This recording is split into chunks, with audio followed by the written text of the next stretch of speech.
I think Okay. today, I don't know what you want to talk about on, it's not football Friday, it's football Saturday, but it's football weekend. It's been a little while, but we're together again. And one thing that struck me, I worked on a young cornerback. He's about 22 years old, very talented. So the dude, I was like, Ann worked on him first. And she was hmm actually, this is the first time I worked on him. And Ann's like, really get his lower legs. He's really tighten his ankles. He complains about his ankles being tight, like waking up and feeling tight in the ankles. Yeah. Okay. So I talked to him. I saw him, and I'm like, he said, I said, have you noticed your speed? Like, is your speed affected? I said, no. So really, that's good.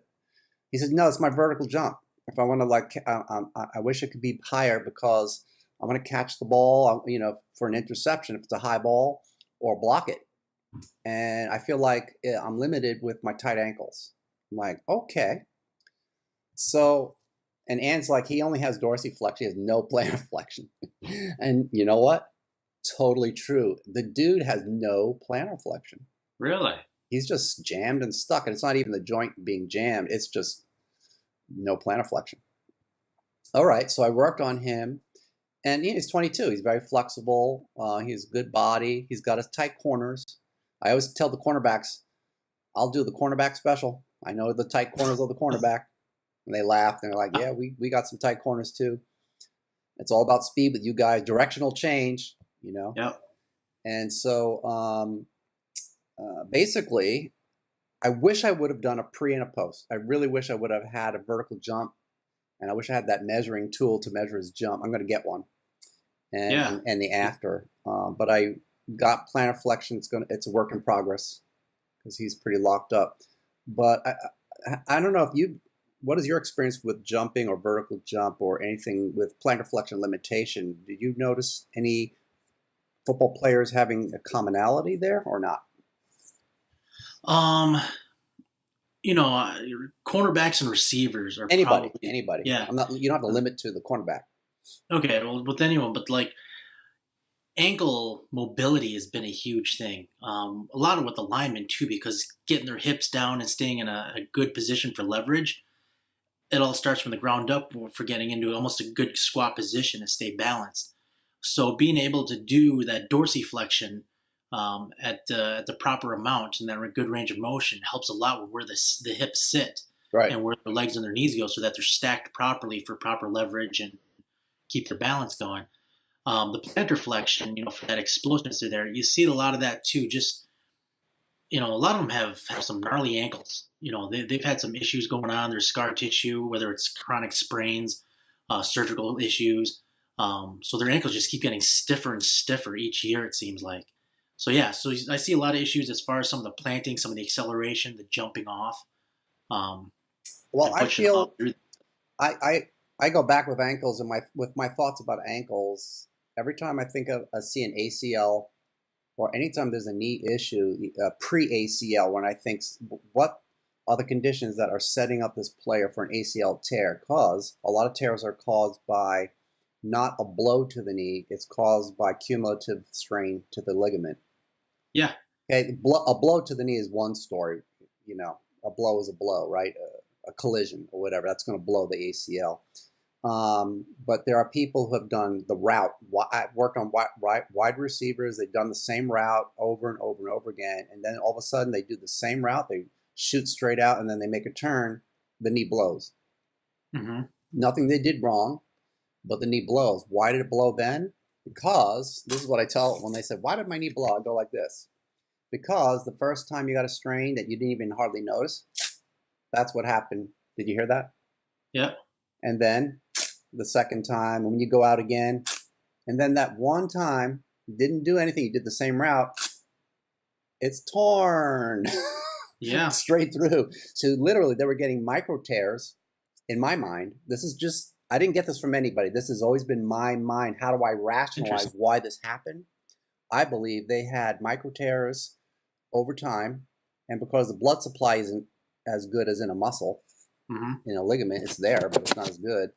It doesn't heal completely. Why? Because they don't rest it. They keep going out. So they get torn again and again and again. And then you get the fatal tear. And I think that's one scenario. There's many scenarios. So I think what could prevent this? Why do they start tearing anyway? Micro tear? Is it because of just what they're doing? For me, it's like no. Look down at the ankle and the hip, of course. As we all know, the knee is the Grounding victim. joints. Well, we know the knee is oftentimes the victim. Not always. If there's a structural issue, it could be directly in the knee, but oftentimes it's a victim between the hip and the ankle. Yes. Yep. To make it simple, it could be more than that. It could be at the suboccipital, but let's stay with something simple. So with the ankle, if we just talk about that, I find a lot of the players are restricted in, directional mobility. There's an inability to properly supinate and pronate, and oftentimes it's a supination issue where the lower leg doesn't externally rotate as well because it's locked into pronation. A lot of those guys are overly pronated. They're not even. They don't even supinate, so they don't have it in both directions. It internally rotates but doesn't externally rotate, and when you directionally change, you need both. Period. Yeah. And I believe it just has a preference towards pronation. They start micro tearing it in that direction, very possibly. I can't prove it. I don't have evidence, but I do find what I do have evidence is they don't have the rotation of that ankle is not there, and I find internal rotation of the tibia. If I externally rotate, my right leg, if you just imagine your right leg's down, and if I just stand with two legs and I turn to the right, I keep my feet planted, what happens to the right foot? It supinates and the left foot pronates. Just standing there and I look to the right, my right foot is supinating, but it goes down. My head turns first, then my shoulder, and then the femur is externally rotating. Everything's kind of externally rotating, but the femur is externally rotated, and relative to the femur, the tibia is internally rotated because your foot is fixed. If I let my foot slide out, everything externally rotates with no restriction. But if my foot's still on the ground, the tibia is internally rotated. If you don't have enough internal rotation in the tibia, it's starting getting blocked or restricted, and I find this a lot. They don't have internal rotation of the tibia. Open kinetic chain. Yeah. I see that a lot with golfers. Maybe we'll have a little golfer Saturday today. Yeah. But I see that Well, a you ton find with some golfers. guys, because they run straight lines all the time. I mean, football's dodging back and forth. Safeties run straight lines. They just run and barrel into you pretty much. I mean, you have to be ready to go anywhere, but cornerbacks are the quintessential directional change guys. Yes. Safeties are not. That's why an older cornerback becomes a safety. Because they're not as fast anymore. They lose their speed, but they want to keep the contract, still play. They make you a safety. That's often what they do. So what I find is I take them in hook lying position. You're lying on your back, the hips 90-degree flexion, knees 90-degree flexion. One hand supports the knee, other hand is on the ankle, and I turn that ankle bone in and out through the foot, and I see they don't have tibial rotation. Some guys don't have tibial rotation. It's minor. Okay, and some guys just have no internal rotation, coupled with not enough supination of the foot. What's going to happen? The knee is going to get beat up. It doesn't have the mobility to adapt to the weight now, their body weight, and whatever else pushes on them, and the directional change. You're going to tear stuff. You're going to start micro tearing things. Yep. I think that's what I see. And look at the big news this week in the NFL was the quarterback for the Houston Texans, Deshaun Watson, tore his ACL, non-contact, just dropped back for a pass, boom, ACL tore, out for the season. Well, the other thing, they spat up. So for those listeners who don't know what spatting up means, it means they tape their ankles. Yes. Like for immobility almost. Like some of these guys tape them, I think, too tight. Yes, it gets loose. Some teams require their ankles to get taped. Well, they use non-elastic, athletic tape. And so that doesn't give. But of course, as you play, it starts to give, it starts to loosen up a bit. And they know that, so they tape it tight, knowing it's going to loosen up. But you know what? It still restricts you from normal motion. Yeah. And there's a downside to that. The good side is it stabilizes you. The bad side is you got to be dynamically stable, not immobile. Yes. So that's not good. There's a balancing act there. That's archaic. It shouldn't even be taped that way anymore, in my opinion, unless you have an instability. That's another I story. completely agree. And there's so many teams that require their players to get their ankles taped. It is old school. Old news Yeah. should be thrown out. They're just doing traditional taping that really doesn't make sense with the anatomy. It Yes, I doesn't make agree. sense. Yep. I never get it. Multi-million dollar players, you're actually setting them up for injury. That's my opinion. I'm not saying I'm the first person to discover that. I'm just probably other people agree, you agree, and probably other people know that because you find the players are restricted when you see them. Yeah. And I won't even talk about basketball. Those guys are messed up in their ankles, and that's why they're ripping up their knees. They're getting defects in their cartilage and all kinds of problems because they lock up their ankles. They can't even move when they're done. When they're on the street in their street shoes, they're still all locked up. Their toes, Yeah. everything's messed up. And that's, I think, an undiscovered territory in bodywork. Bodyworkers know this who do it. They know they got to go there. Really good manual therapists know this. But the word, So anyway, that's what I find with the ankle. When the ankle doesn't move, you're going to mess up your knee in function. Hmm. And so with the vertical leap, though, the vertical jump with this cornerback, I can't say he had a higher vertical. I didn't test it. It's like I preached this and I didn't do it myself because it was late at night. He was the last client. I'd seen a bunch of guys in a row. He was the last client. And it's like, I had a client right after him, actually, another athlete, another football player. So I was like, okay, I'm not going to spend time testing. It moves better. I knew it moved better. So anyway, I just wanted to hear your words about ankle mobility. So you I mean, the talked ankle is about, such a, not only is it a key part for the push off to get a higher vertical, more explosive, but on the landing, yeah, how it decelerates the body. And, it's the first part that helps everything so it doesn't slam down to the ground. that's a really good point. So it's just as important. So therefore, that dorsiflexion and that deceleration of dorsiflexion, you know, is extremely important. It's an interesting what you say because it reminds me when I was a professional dancer, I Hmm. was actually known for my landing like a cat. Like you didn't hear me land. Yeah. And we're landing on a bare wood floor that has some bounce to it, like a basketball floor. Yeah. There's some give to it, not too much because you don't want to be on a trampoline, but there's a give to it which helps your body absorb shock. And I was known for that. And I don't know where I got it from, but I think a teacher years ago said, if I hear you land, you're not landing. You're not landing the way I want you to land. You got to land like a cat. I think he told me that. Yeah. And since I'm known as the pussy whisperer, I like my cats. I just copied what my cats do, and literally you can't hear a cat land.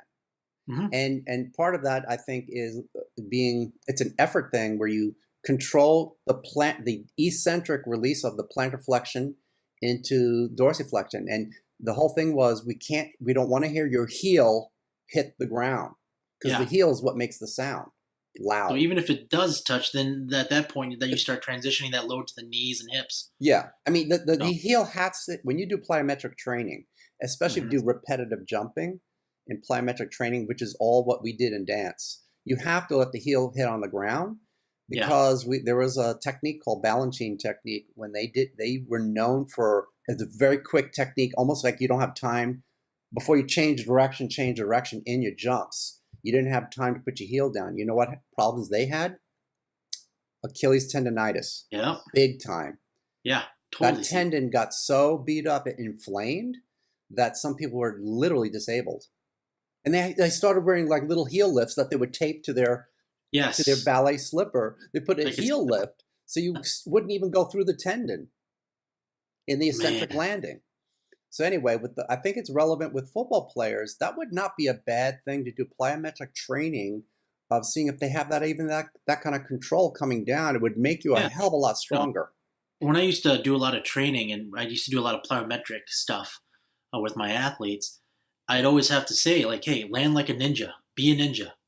I don't want to hear anything. And I would start with the low box and work on depth jumps and see how they absorb that impact, and see how that kinetic chain is soft, how soft they land. And if they're at 7 inches high and I can hear them, they don't go any higher than 7 inches.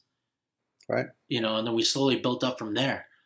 But there's a big part when your body is synchronized to move that way, landing, it's going to make it that much better when you do explode because it just goes in reverse and it makes your body much more explosive. And if you're missing that range of motion in the ankle, that's going to take away a lot of that power.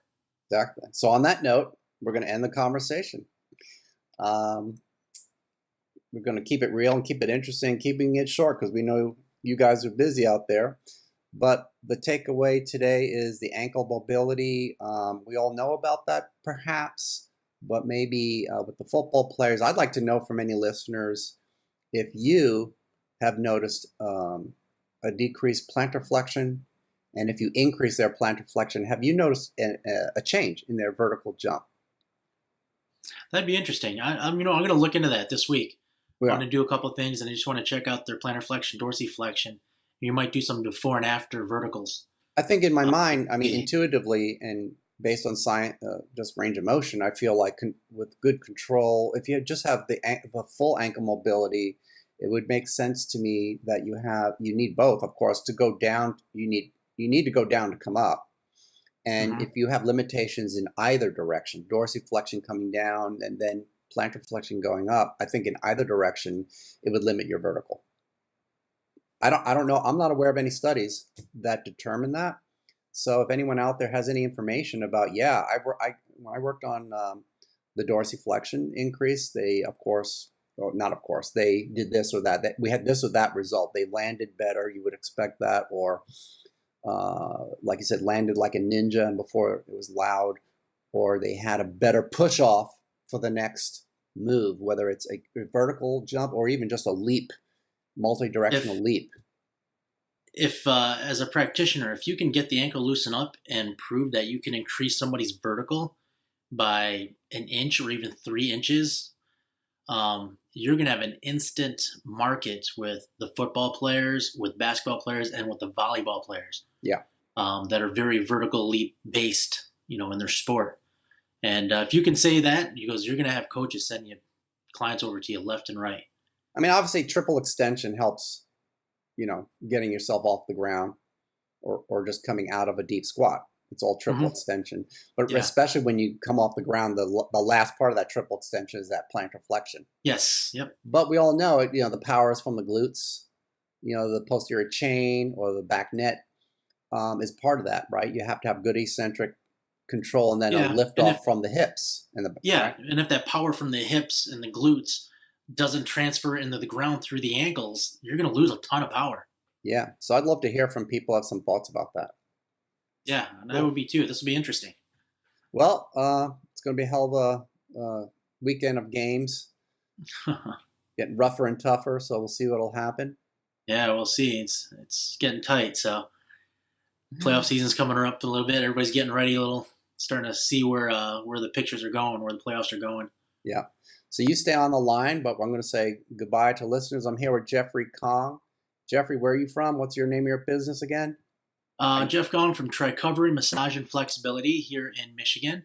We got 3 locations, and our website is tri-covery.com.